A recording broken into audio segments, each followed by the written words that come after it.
Right, hello everyone. I just wanted to make a quick live video. I don't think I've ever done one of these before, or if I have, it's been a while now and I've forgotten. So anyway, let me try and avoid rambling. So I made some notes just so I wouldn't get caught up in various tangents and lose what I was trying to say. So first of all, happy International Women's Day. Yes, that is today. Um, Being a woman is, as I'm sure all the women here can, all the women around the world can relate. It's not the easiest thing in the entire world. It comes with a lot of hardships, but we have come a long way, and I think we've got so much further that we need to go. But I'm glad with the progress that we've made so far. Right. Let me see. Intersectionality is extremely important. So, as those of you that have been following me for a while will know, I am a woman, I'm black, and I'm also disabled. I have polio, and I've had polio since before my very first birthday. Um, so, what this video is going to touch on is the fact that we do need intersectionality, and especially in the world as a whole. Let me see now.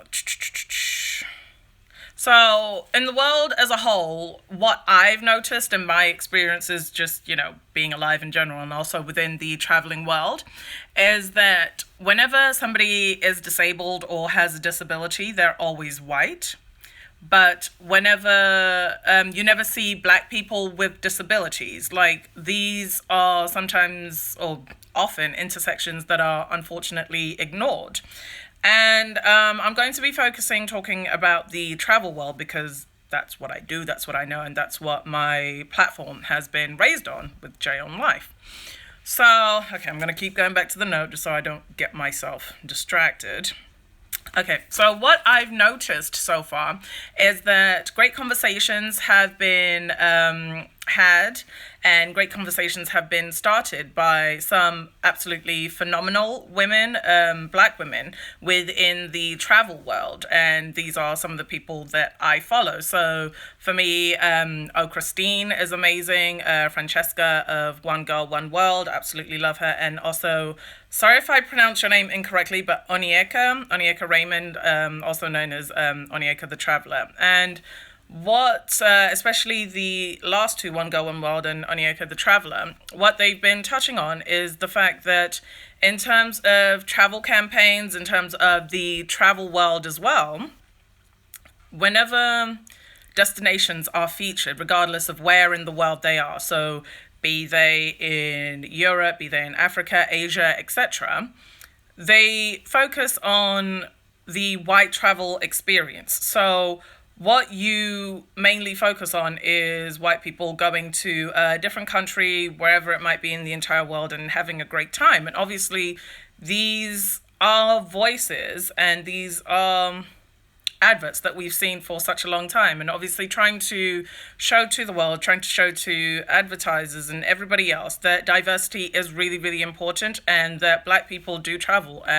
We spend, I think, I can't even think of the numbers right now, but I know it's in the billions that are spent yearly on black travel. So that is black Americans, black British people, Africans from the continent, both east, south, and west. Like, we do travel, we do invest a lot of money, and we do spend a lot of money on travel, but it isn't being shown when you're looking at adverts. It's not people like me that you see whenever you're thinking of going to Jamaica, for example. I remember One Girl, One World had a recent, had a recent post in which she discussed the fact that she spent a lot of time in the Caribbean, but whenever you look at adverts for these places, it's the only black people that you see there are usually the people that are serving, are usually the people that are there in the background. They're the hostesses, they're the waiters, they're the hotel staff, etc.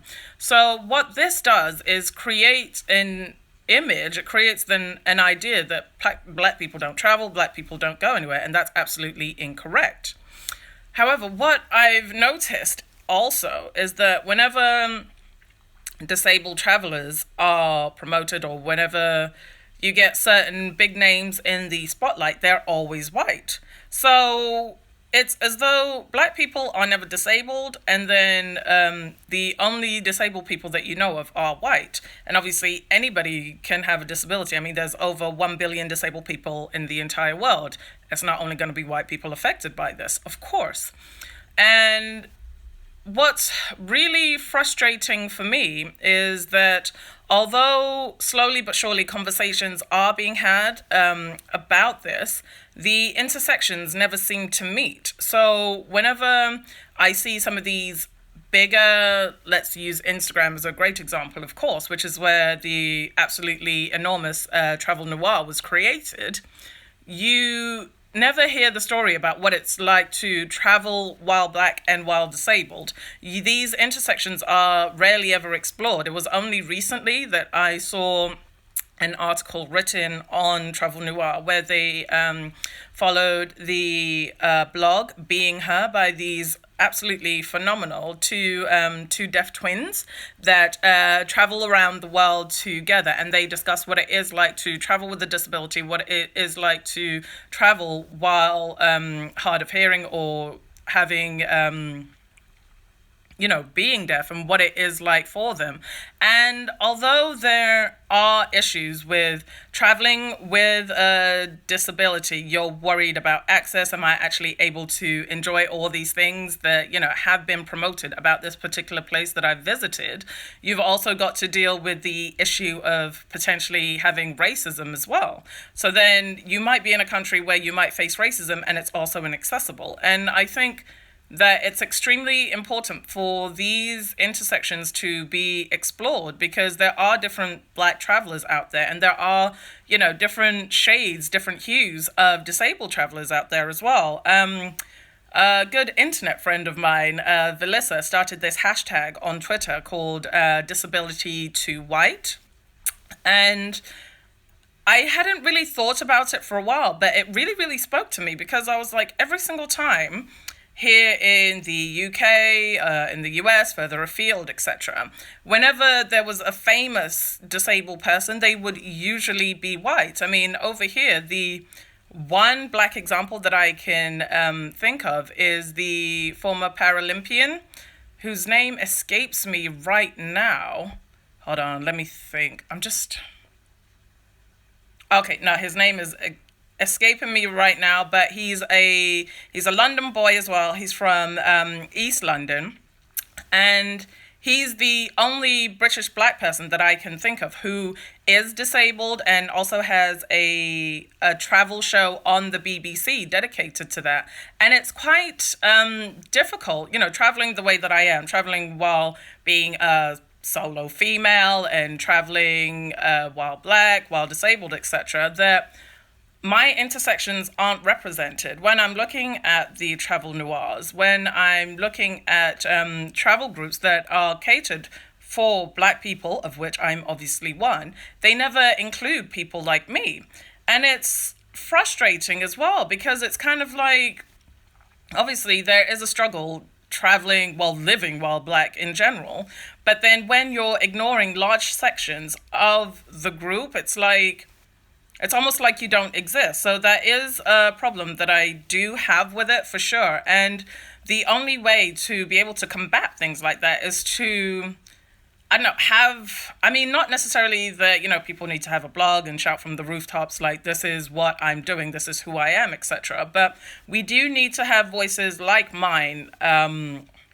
We need to have voices like mine amplified, and we need to have different voices within the travel community. So within the black travel community, as well as within the disabled community as well. There's different types of people traveling out there, but if you was to look at what's being advertised, what's being sold to you, you'd only think that a very small section of the world is traveling. So then that's why whenever I'm traveling, sometimes I get weird comments, and it's like, oh wow, random people telling me well done for just traveling to the same place that they are. And there's obviously a lot of ignorance, because we're not being shown. The disabled people that are traveling, the black people that are traveling, the disabled black people that are traveling around, you're not being shown. So whenever you do see somebody like me, it is quite surprising. You're like, oh, I didn't realize you did that. So I think within the travel world and also within the world in general, we need to have these intersections because otherwise we have a very narrow view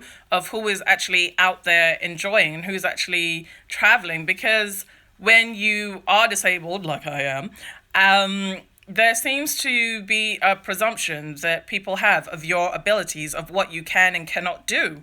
So that's one of the main reasons that I do have my blog as well, because it just helps me document the great things that I've done as well, because sometimes it's really easy to forget. But I remember this conversation that I had when I was in Cape Town with a woman that was working at the hostel that I was staying at the time. And it was similar to what Francesca of One Girl, One World had mentioned. Even in that hostel where there was both white and black workers, there seemed to, whenever they were advertising, it would always be white people enjoying themselves, going whitewater rafting, doing this, doing that. And then the black people were never present. And obviously, South Africa, it's a black nation. How can there be zero black people traveling around here? But then if you're not being shown that, then it is quite, it's weird to see because it's not something that you're expecting. So I think definitely within the black travel community, a lot more needs to be done. And I know I keep saying travel noir, but that's just like the biggest one that I can think of right now. But at a recent event that I went to, it was the Shades of Travel Network that's hosted by the absolutely amazing Dip Your Toes In and Melanin Travel. Marty from the Black Travel Journey, I'd put it up on my IG story, which is obviously gone now, but she did mention to the amazing panel that we had there that a lot of black travelers are being ignored by advertisers and just in general. So now imagine if you're black and disabled as well. So I think a lot needs to be done, but yes, happy International Women's Day, but we need to have a lot more intersectionality and a lot more needs to be done before we are able to have a really and truly accessible world in terms of physical barriers as well as those that might be brought up by race, etc. And while I'm actually on the topic, obviously I can only speak from my position as a disabled black woman, but there are other people of different ethnicities, of different nationalities that are obviously traveling with disabilities as well. So those that might be from South America, those that might be from East Asia, Southeast Asia, etc. So I think the more voices, the more diverse voices that we have, the more inclusive that it can be. So yeah, that's my little soapbox rant, and the sun keeps moving. But yeah, thank you for sticking with me. That's the end now. Bye.